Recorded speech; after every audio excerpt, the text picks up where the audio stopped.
Story. Je le vois parfois maintenant, ce salaud. Il traverse la place des Vosges, le dos voûté, le regard vide. Il a vieilli de 20 ans en moins de 2. Les gens qui le croisent ne voient n'elle qu'un homme brisé, une ombre de ce qu'il était. Mais moi, je vois mon œuvre. Je vois la justice. Tout a commencé par un rêve, celui de Marc, mon mari. Il voulait ouvrir une clinique privée près de l'hôpital Saint-Louis. Il avait tout mis dans ce projet, son âme, notre argent. Il ne manquait qu'une seule autorisation. C'est là que cet homme, ce fonctionnaire impeccable nommé Dubois, est entré dans nos vies. Je ne l'ai jamais rencontré personnellement. Marc insistait pour se rendre seul à ces rendez-vous dégradants. C'est lui qui m'a raconté la demande de pot de vin, glissée entre deux phrases polies. Marc, un homme droit, un médecin, a refusé. La sanction a été silencieuse et brutale, le dossier enterré.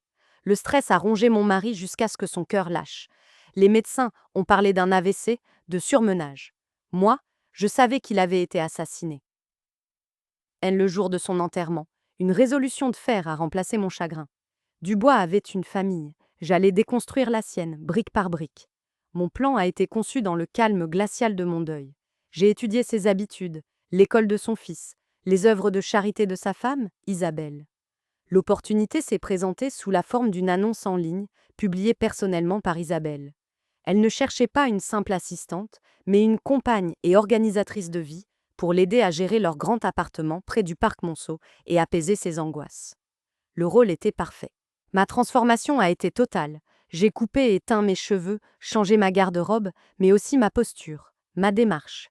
J'ai adopté des lunettes sans correction pour modifier la structure de mon visage et adouci ma voix.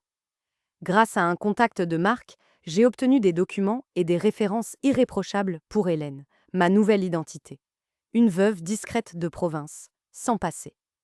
Lors de l'entretien, j'ai vu en Isabelle une femme élégante mais brisée par la solitude. Je n'ai pas eu à jouer. Je lui ai offert une présence calme et une oreille attentive.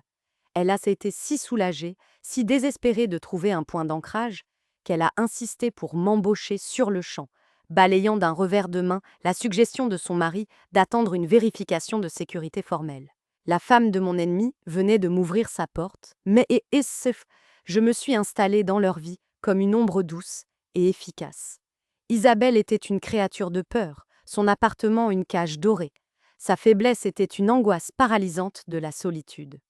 Une semaine après mon arrivée, dans la voiture qui nous menait à un gala, elle a eu une crise de panique. Dubois a soupiré d'agacement. Je l'ai ignoré. J'ai pris la main d'Isabelle, l'ancrant dans le présent par des questions simples et concrètes. Elle s'est accrochée à moi. Ce soir-là, je suis devenue son roc. Elle a commencé à se confier sur ses journées vides, sur la distance froide de son mari. Je l'écoutais, validais ses peines. Chaque confidence était une clé qu'elle me donnait, une brique de sa prison que je pourrais bientôt utiliser contre elle. Le fils, Léo, 17 ans, était la pièce suivante. Un artiste à l'âme vive, méprisé par un père qui ne voyait dans sa passion qu'un caprice. Un jour, trouvant sa porte entr'ouverte, je suis entrée dans son atelier. J'ai ignoré le désordre et regardé ses toiles, sombres et pleines d'une colère que je comprenais. C'est vrai, ai-je simplement dit. Ce ne fut pas un compliment, mais une reconnaissance. Je suis devenue sa confidente, nourrissant sa rébellion contre le monde matérialiste de son père. Je lui disais que pour créer, il fallait parfois détruire. Lentement, j'ai brouillé les lignes. Un regard qui s'attarde, une main posée sur son bras. Je n'étais plus l'assistante de sa mère, mais sa muse secrète. Je voyais le désir naître dans ses yeux d'adolescent. Il était la première fissure dans les murs de cette famille. J'étais devenue le pivot invisible de la maison. Pour Isabelle, sa seule confidente. Pour Léo, sa seule alliée. Je jouais sur les deux tableaux, murmurant à la mère mes inquiétudes sur l'isolement de son fils, tout en encourageant l'artiste à briser ses chaînes. Même Dubois commençait à me remarquer. Un soir, je fis une remarque pertinente sur un de ses dossiers. Un autre jour, ma main a frôlé la sienne en lui servant son café. J'ai vu dans son regard une étincelle d'intérêt, non plus celui d'un patron, mais celui d'un homme. Le filet se resserrait. Le moment était venu. Un soir, j'ai dit à Léo que je voulais voir sa dernière toile. Dans sa chambre, il était nerveux.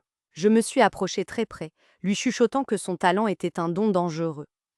Il a tourné son visage brûlant de confusion vers moi. Au même instant, comme je l'avais prévu, Isabelle est entrée dans le couloir, envoyé par moi sous un prétexte. J'avais laissé la porte entr'ouverte. Léo a posé une main hésitante sur ma hanche. Je n'ai pas reculé, j'ai posé ma main sur sa joue. C'est l'image qu'Isabelle a découverte. Le silence qui a suivi fut un hurlement. La trahison absolue a éteint la confiance dans ses yeux. Elle a reculé et a disparu. La bombe était amorcée. La crise familiale était le parfait écran de fumée. Alors que les hurlements puis le silence s'installaient dans la maison, Léo, horrifié, est venu me trouver. « Qu'avons-nous fait » a-t-il demandé, la voix brisée. Je l'ai regardé avec une intensité froide. « Pour créer, il faut parfois détruire, Léo. Tu parlais de briser tes chaînes. Tu viens de faire exploser ta cage. Maintenant, tu as le choix, rester parmi les ruines ou être enfin libre. » Cette conversation, suivie d'une dispute violente avec son père qui l'accusait de tous les maux, l'a poussé à disparaître. Il est parti, laissant derrière lui une toile inachevée. Au milieu de ce chaos, j'étais le seul point de repère de Dubois. Paranoïaque, craignant des fuites au sein de son ministère, au sujet d'une enquête interne qui le visait, il a commencé à ramener son travail à la maison, persuadé que c'était le seul endroit sûr. Un soir, il m'a demandé de l'aider à classer les documents de sa défense. C'était un dossier rempli de notes et de dépositions sous serment. Aveuglé par le stress, il m'a fait une confiance totale. J'ai rapidement identifié la pièce maîtresse, un unique affidavit signé, l'original d'un témoignage qui le disculpait entièrement. Plus tard, alors qu'il prenait une longue douche pour calmer ses nerfs, j'ai agi. Sans trembler, j'ai pris cette seule feuille, je l'ai glissée dans mon sac. Le soir même, dans la solitude de mon propre appartement, j'ai posé le document dans une bassine en métal. J'ai regardé la flamme le consumer, jusqu'à ce qu'il ne reste que des cendres noires que j'ai ensuite fait disparaître dans les canalisations. La ruine au bois était rapide. Isabelle est partie chez sa sœur. Léo était introuvable. L'appartement était devenu une coquille vide où Dubois errait, vieilli de 10 ans en un mois. Un soir, je l'ai trouvé dans son bureau, dans le noir, une bouteille de whisky à la main. « Tout est perdu », a-t-il chuchoté. « Ma femme, mon fils, ma carrière, je ne comprends pas pourquoi. » C'était le moment que j'attendais. Je me suis approchée et j'ai laissé tomber mon masque. D'une voix redevenue mienne, claire et tranchante, j'ai dit « Parfois, la justice demande de la patience. C'est ce que disait toujours Marc, mon mari, le médecin dont vous avez enterré le projet de clinique. » La lumière s'est faite dans ses yeux. La confusion a laissé place à l'incrédulité, puis à une pure terreur. Il a scruté mon visage, cherchant sous les traits d'Hélène la femme de l'homme qui l'avait détruit. Et il l'a trouvée. Il a ouvert la bouche, mais aucun son n'est sorti. Il venait de comprendre que le fantôme de son crime était revenu et qu'il avait lui-même ouvert la porte à sa propre destruction.